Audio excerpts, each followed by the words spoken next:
ఇదైతే కొత్తిమీర, ఇది టబ్లో వేసాము. చాలా మంచి స్మెల్ వస్తుంది. కూరలో వేసుకున్న అదిరిపోతుంది కూర కూడా స్మెల్. ఇంక ఇది మర్బం చెట్టు. ఇది కూడా ఒక ఆకు తుంపితే ఎంత మంచి వాసన వస్తుందో. ఇదేమో మందార చెట్టు. చాలా మొగ్గలు ఉన్నాయి. ఇప్పుడైతే పువ్వు లేదు కానీ.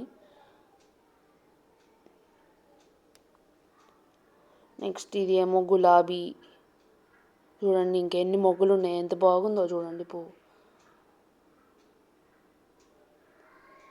నెక్స్ట్ ఇక్కడ చామంతులు.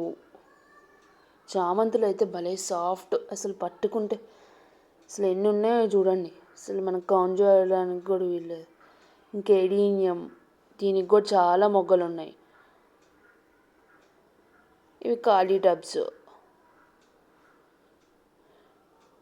ఏమో వేరే గులాబీ. ఇది పుదీనా. చూడండి పుదీనా ఎంత గ్రీనిష్గా ఎంత బాగుందో. ఇక్కడేమో ఒక టమాటా చెట్టు, ఇదేమో గులాబీ చెట్టు.